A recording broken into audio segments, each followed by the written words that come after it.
Sampurasun pamilon sareng pangjejer anu simkuring di PK hormat hayu urang sadayana sanggakeun puji silareng syukur kehadirat Gusti Nu Esa anu parantos maparinkeun kasehatan sareng kasempatan ka urang sadayana kanggo tiasa paamprok jonghok dina ieu acara. Pangkeun wasta abdi Jonathan Septianus terus paneh abdi ti kelas 11 MIPA genep. Dina simkuring ngagem pancen ngajanten panumbu catur dina ieu sawala.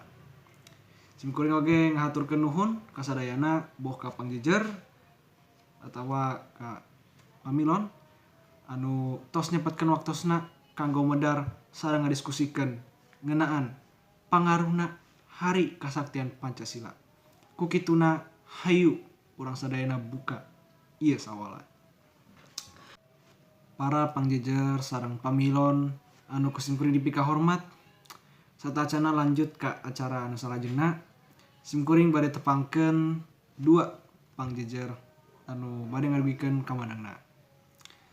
Jadi geus aya pangjejer kahiji nyaeta Bapak Dodi Sembada MPD selaku guru olahraga di SMA hiji Majalengka anu bobor kaping 7 Agustus 1965. Wilujeng enjing Bapak Dodi Sembada hatur nuhun kana kasempinganna.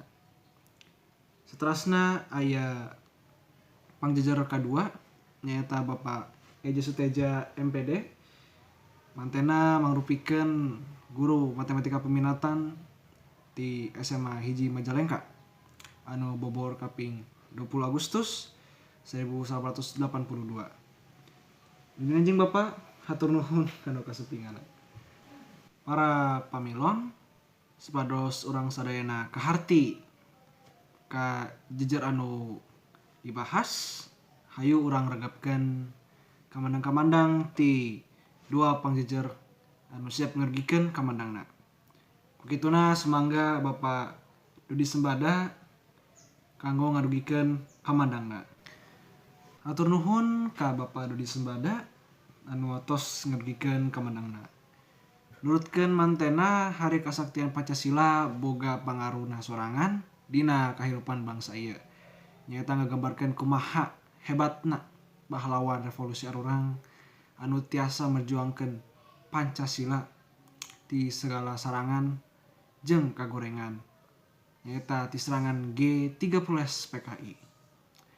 Ayeuna hayu urang ngagepkeun kamandang ti pangjejer kadua nyaeta Bapak Eja Suteja.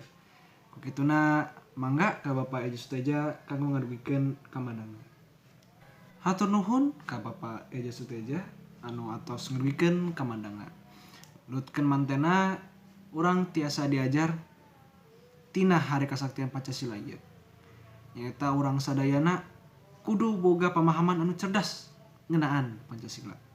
Ambe urang sadayana teu hampang dibobodo ku ideologi anu henteu sae jeung kahirupan urang sadayana.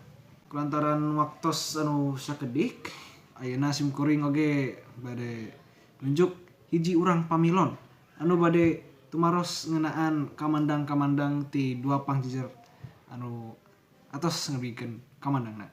Kukituna kedah ngacungkeun pananganna sareng nyebatkeun namina. Hatur nuhun ka pamilon Aldi Slamet Rianto anu atos ngarugikeun patarosanana.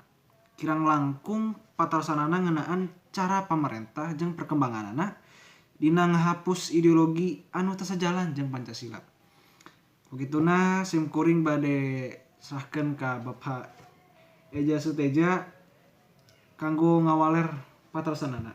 Mangga Pak Eja. Hatur nuhun ka Bapak Eja anu atos ngawaler patarosanana. Anu isina nyaeta pamarentah teu tiasa ngalarang ideologi anu nyebar ngan pamarentah tiasa ngajarkeun seluruh masyarakat khususna siswa jeung siswi ngeunaan Pancasila jeung materi sajabana ngeunaan Pancasila sorangan. Teu karaos ieu acara teh parantos rengse. Kabehna kalaksanaan kalayan lancar. Yang simkuring salaku panembu catur sareng sapara kanca nadahapunten anu kasuhun bila aya cariosan-cariosan oge paripaos anu matak tengenah kana hadirin sadayana. Abdi oge ngaturkeun nuhun ka dua pangjejer Pak Dodi sareng Pak Eja anu parantos ngarigikeun kamandangna ngeunaan pangaruh Hari Kasaktian Pancasila. Ka pamila sadayana simkuring bade ngundurkeun diri. Hatur nuhun ka sadayana sampurasun.